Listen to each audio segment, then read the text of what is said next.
visite du président de la République en Turquie. Le président de la République, Abdelmajid Tebboune, a été honoré par l'Université d'Istanbul. Un doctorat honoris causa est décerné.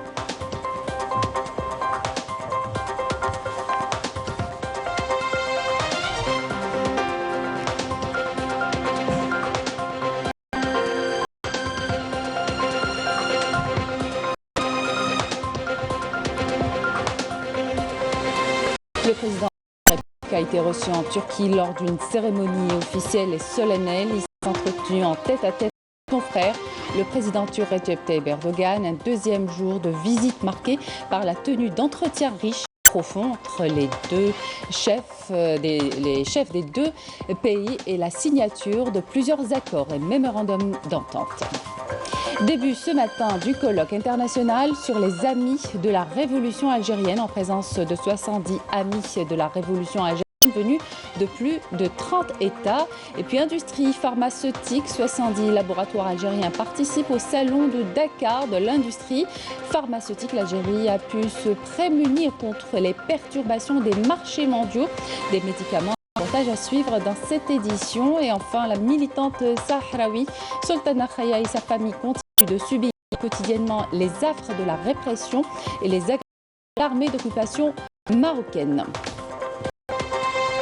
Voilà pour les titres. Bienvenue à tous. Le président de la République, Abdelmajid Tebboune, poursuit ce mardi sa visite d'État en République de Turquie pour le troisième jour. L'invitation du président Recep Tayyip Erdogan. Lors de ce troisième jour, le président Tebboune a été honoré par l'Université d'Istanbul. Un doctorat honoris causa lui a été décerné. Au programme de cette journée, le président de la République présidera les travaux du Fonds algéro-turc qui se tiendra cet après-midi à Istanbul.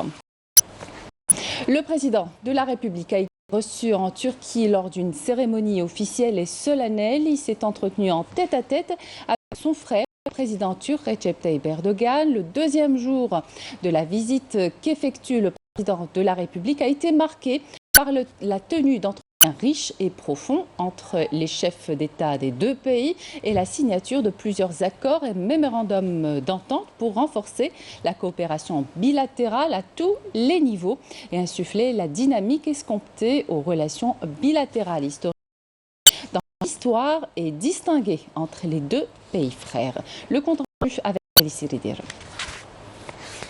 Au deuxième jour de sa visite d'État en Turquie, le président de la République, Abdelmajid Tebboune, a été reçu à Ankara par son homologue turc, Recep Tayyip Erdogan. Une cérémonie solennelle d'accueil s'est déroulée au complexe présidentiel turc, conformément aux us et traditions turques. Une salve de 21 coups de canon a été tirée en l'honneur du président Tebboune, qui a été accueilli par Erdogan à l'entrée du complexe présidentiel, où les présidents ont écouté les hymnes nationaux des deux pays.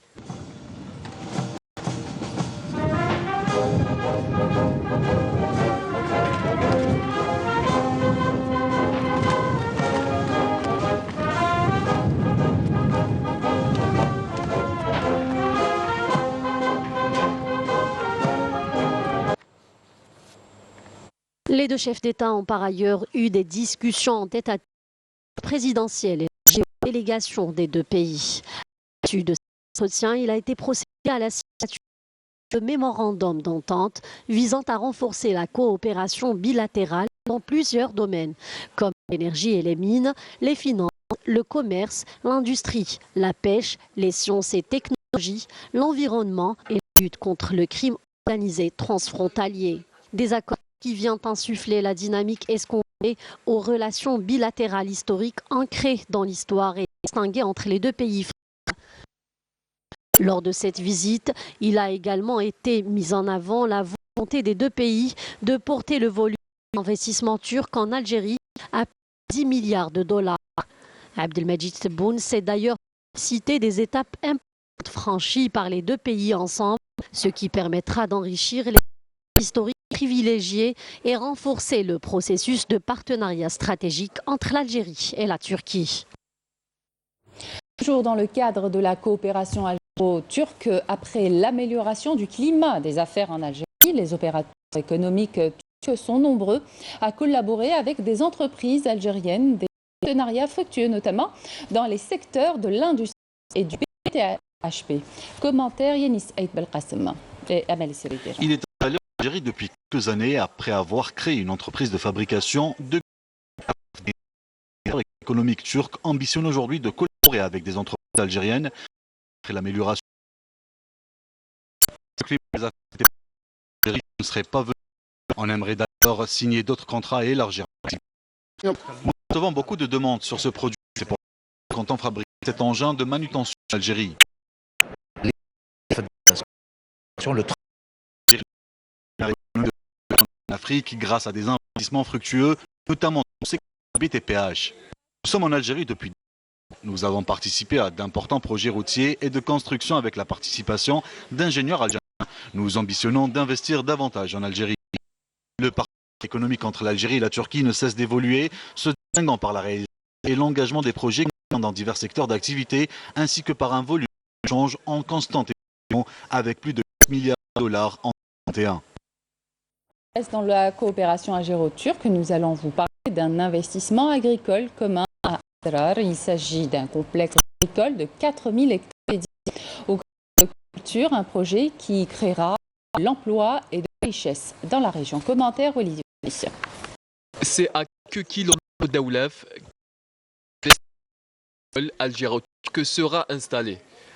Un investissement de 4000 hectares qui sera le blé, le maïs, le soja ou encore l'arachide et qui devrait entrer en exploitation dans quelques mois.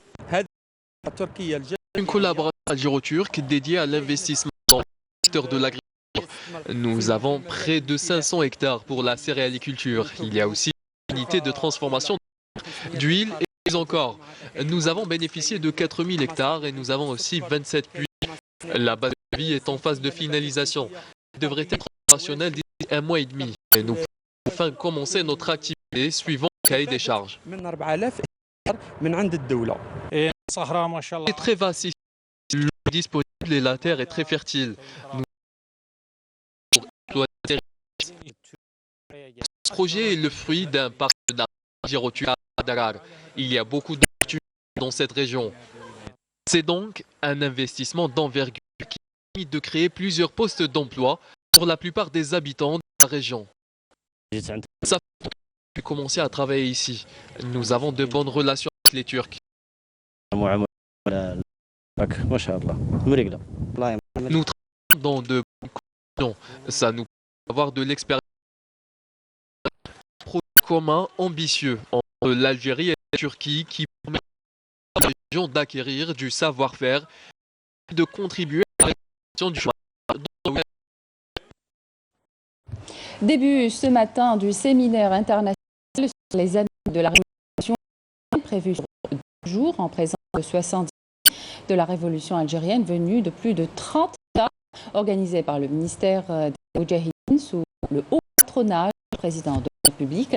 Le séminaire est intitulé La Révolution algérienne des valeurs.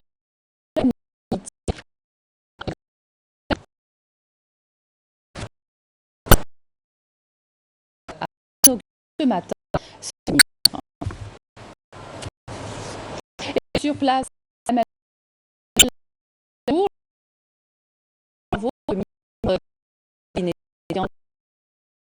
les ont pris la parole et salué dans leur locution le rôle des amis de l'Algérie qui ont contribué grandement à l'indépendance. Oui, effectivement, donc Amina, ce colloque.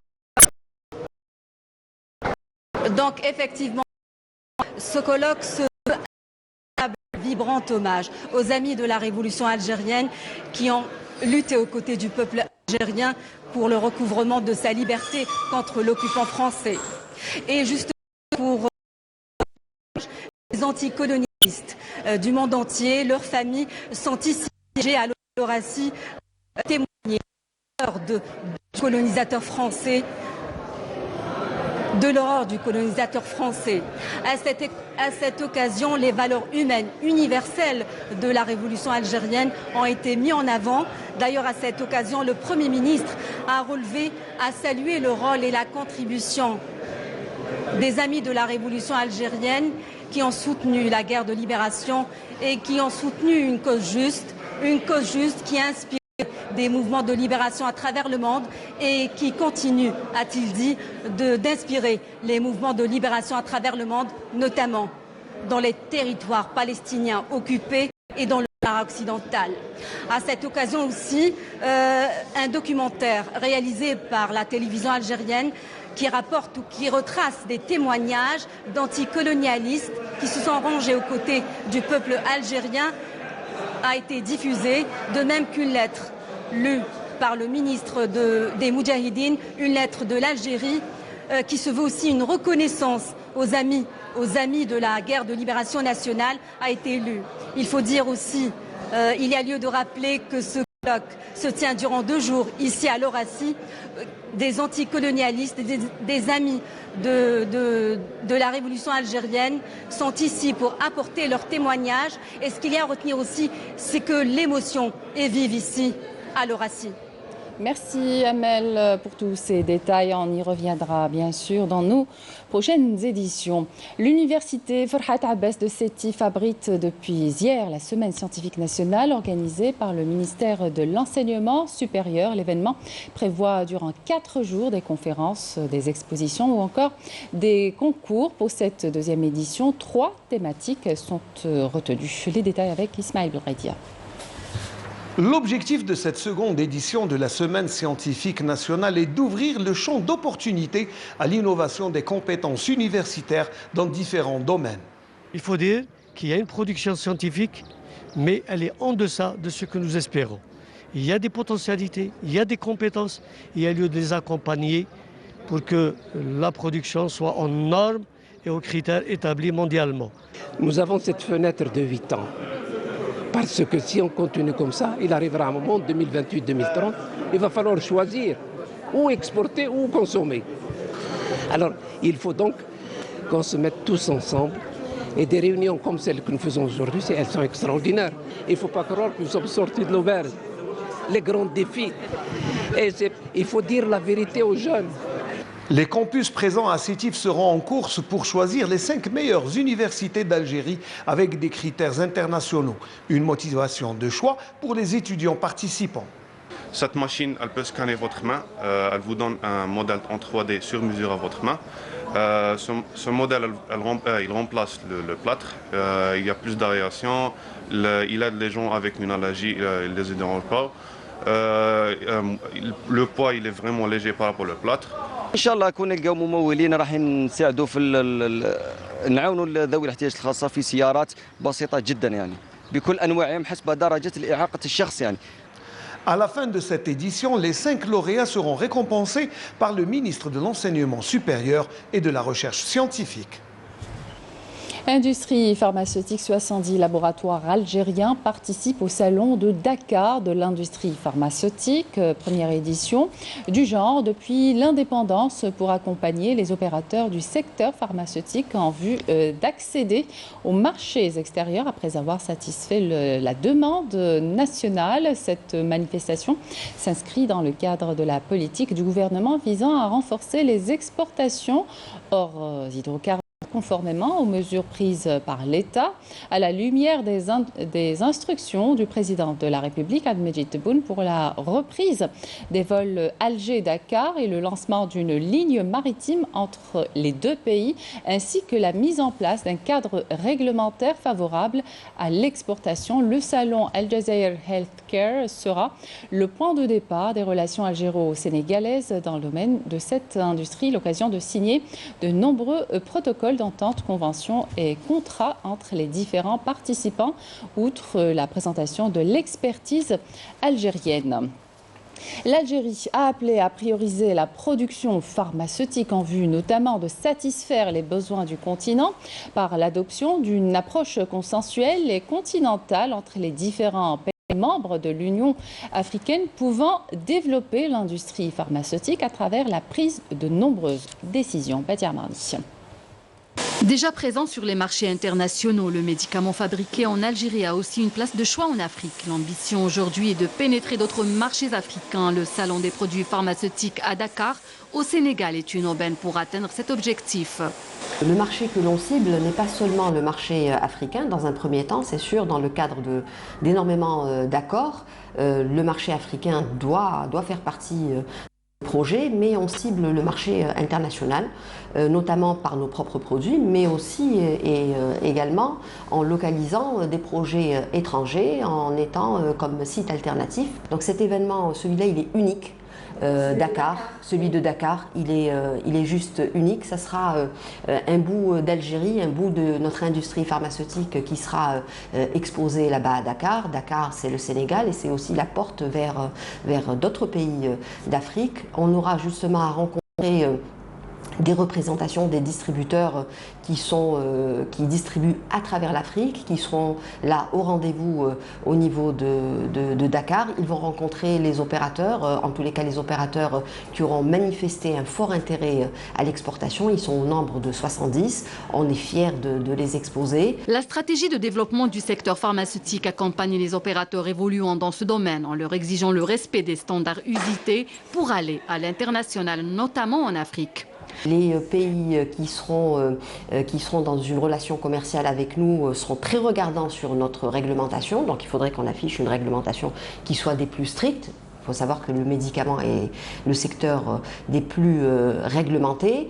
Il y a énormément de textes qui ont été justement publiés dans ce sens, et notamment ceux qui sont relatifs aux bonnes pratiques de fabrication.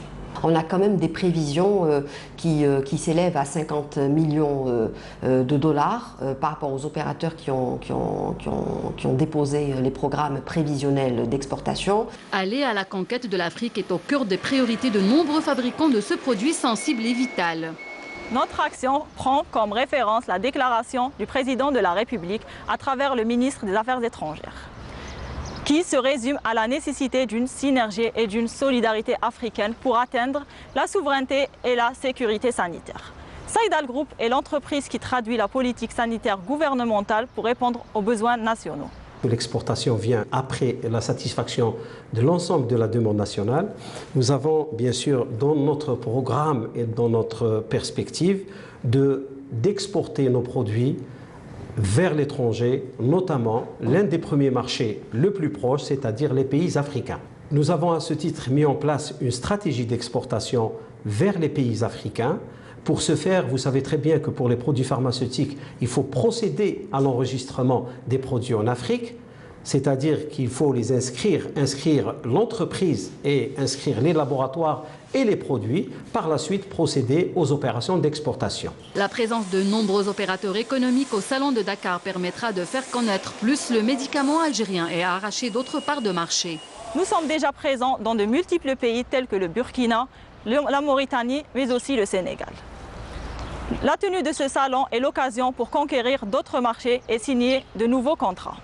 À savoir que le groupe Saïdal est le leader algérien du générique, mais aussi l'un des premiers à avoir fait le vaccin africain. Nous sommes actuellement présents aussi sur certains pays, notamment la Libye, le Yémen, la Mauritanie, certains pays africains. Et nous avons entamé aujourd'hui un processus en partenariat avec le département ministériel de l'industrie pharmaceutique pour justement booster ces opérations d'exportation et être présent sur le continent africain à travers toute l'industrie nationale. La production pharmaceutique est en plein essor. Elle entame une autre étape, le renforcement de sa présence, surtout sur le continent noir. Les unités de l'armée populaire de libération sahraoui ont mené hier de nouvelles attaques contre les positions des forces de l'occupation marocaine qui subissent des pertes humaines et matérielles considérables, notamment dans la région de Tnouchd, dans le secteur de Mahbes.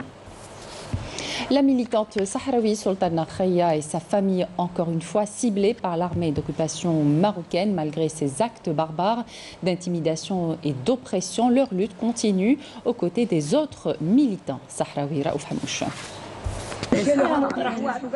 La militante sahraoui Sultana Khaya et sa famille continuent de subir quotidiennement les affres de la répression et les agressions de l'armée d'occupation marocaine. Il est minuit quand un gros camion percute à plusieurs reprises le domicile des Khaya, tentant de fracasser la porte d'entrée, une tentative évidente d'agression vers la famille de Sultana Khaya et ses invités et militants américains des droits de l'homme.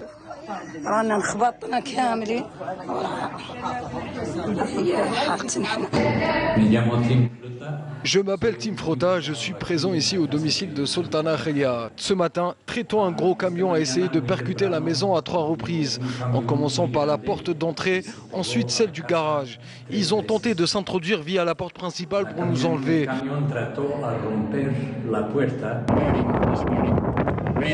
Je vais parler de l'incident qui s'est produit la nuit dernière. Un camion est venu à toute allure et a foncé droit sur la maison, volontairement, à 3 reprises. Le but était de casser la porte afin de s'introduire à l'intérieur. C'est un acte finalement prémédité. C'était voulu. Ils voulaient casser la maison de Khaya, volontairement. Malgré ces actes barbares perpétrés par les forces d'occupation marocaines, Sultana Khaya et sa famille continuent leur lutte aux côtés des autres militants sahraouis. Ni l'intimidation ni l'oppression ne les empêchent de se soutenir. Ils continuent leur combat contre le régime du Marzen et sa politique de répression, violant tous les principes fondamentaux du droit international humanitaire.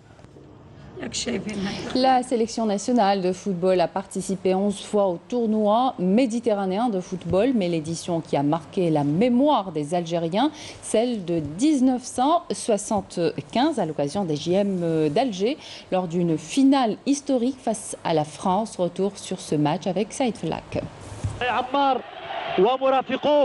La sélection nationale a participé 11 fois au tournoi méditerranéen de football.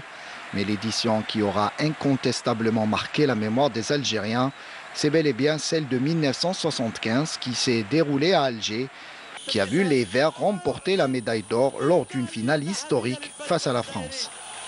Et les Français, justement, les poulains du sélectionneur national Rachid Makhloufi, les ont affrontés à 2 reprises dans ce tournoi, puisqu'en ouverture, il les avait d'abord battus par 2-0, grâce à des réalisations signées Aïssa Draoui et Abdelkader Irili. هدف رائع أول هدف من الدقيقة الخامسة قريش يوفق في القفزة متاعه مع نعيم فتحة رائعة ناحية دراوي بعيدة باتر هدف رائع من الشوط الأول وبهذه النتيجة ينتهي اللقاء الأول للفريق الجزائري 20 أوت 1975 مقابلة الجزائر اليونان. Pour le deuxième match de cette phase de poule, l'Algérie a frappé fort en atomisant la Grèce par 5-0. Draoui par 2 fois, Safsafi et Batroni ont été les buteurs alors que le dernier but fut un CSC.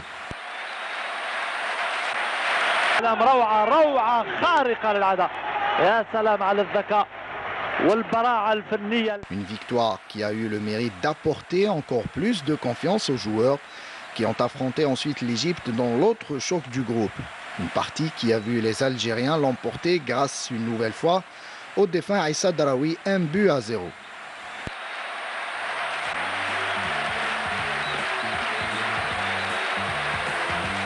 Le dernier match de la poule fut face à la Libye.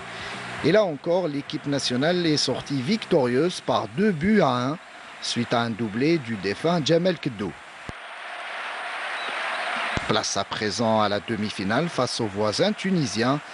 Et au bout d'un match intense et disputé, l'Algérie valide sa qualification pour la finale après une victoire 2-1. Naïm et Draoui ont été les buteurs.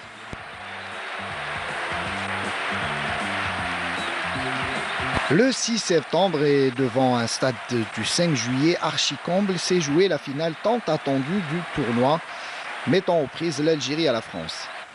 Les Bleus, emmenés par une pléiade de joueurs de talent à l'image de Dominique Rocheteau, Jean Fernandez ou Olivier Rouillet, étaient déterminés à prendre leur revanche après la défaite du premier tour et croyaient tenir jusqu'au bout la victoire en menant 2-1. Mais Omar Batroni est passé par là. remettant les pendules à l'heure à la 90e minute de jeu. Un but qui a mis en ébullition le temple du football national et galvanisé un peu plus les joueurs algériens qui finiront dans les prolongations par mettre ce troisième but décisif par l'intermédiaire de Rabah Mengelti qui crucifie à 20 mètres le gardien français.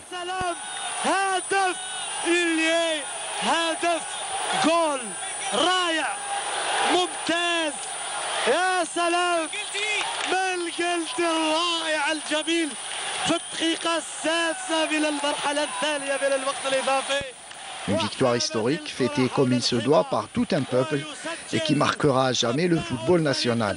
La sélection algérienne a terminé la compétition en inscrivant 15 buts et en encaissant que 4. Enfin, Issa Draoui a été couronné meilleur joueur et meilleur buteur du tournoi avec 5 buts. L'une des performances mémorables en espérant plein d'autres pour ces Jeux méditerranéens. Et puis on termine avec cet événement à ne pas manquer pour les mélomanes et les passionnés de la chanson classique arabe. Un hommage sera rendu à l'icône Warda al-Jazairiya demain à 19h à l'Opéra d'Alger. Notre journaliste Samira Hadj Ammar a assisté aux préparatifs de cet hommage pour le 10e anniversaire de son décès. Reportage. بتونس بيك وانت معايا لما تقرب انا بتونس بيك. وردة الجزائرية بالنسبة لي هي سيدة الطرب العربي، خاصة نحن الجزائريين نفتخر أن لدينا نجمة بقمة صوتها وكيانها واسمها التي يعني ساد الوطن العربي والعالم بأسره. Il y a 10 ans, la diva de la chanson arabe, Warda al-Jazairiya, disparaissait. Et pour lui rendre hommage, une pléiade d'artistes chanteront les plus belles de ses chansons sur la scène de l'Opéra d'Alger. Alors en avant-goût, nous sommes allés à leur rencontre pendant les répétitions. اليوم الحمد لله راني فرحانة بزاف لأنه أول مرة راح نغني للسيدة الطرب العربي وردة الجزائرية الله يرحمها. فيعني هذا شرف لي كبير أني نغني الفنانة يعني بهذا الوزن، يعني من كبار الفنانين مثل أم كلثوم وإسمهان. C'est une école, c'est une légende à part entière. J'ai grandi en écoutant ces chansons.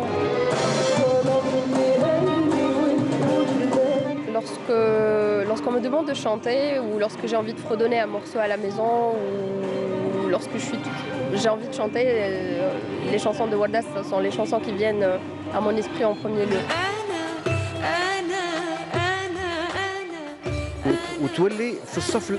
Elle est au premier rang des interprètes dans le monde arabe.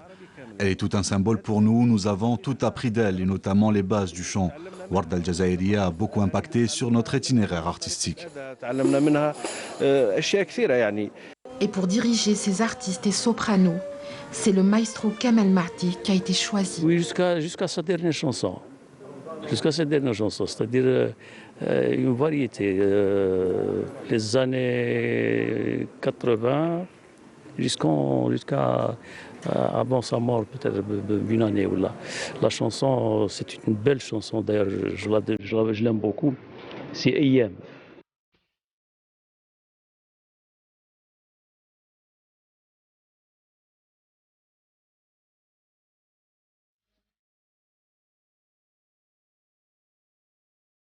responsabilité كبيرة بزاف وسورتو كو لا شونسون اغاني تاع وردة شغل كاين ناس يمكن تشوفهم هاد وجدات ساهلين بصح هي عندها السهل الممتنع اغانيها صعبة دونك واش نقول لك واحد الاحساس ما نقدرش نعبر لك عليه لازم تشوفيني سور سين كيفاش غنيتها باش تفهمي الاحساس هذاك اللي راح نمدو في هذه الاغنيه. Mélomane et passionné de la musique arabe de Warda al-Jazairiya, un seul rendez-vous mercredi 18 mai à partir de 19h à l'Opéra d'Alger.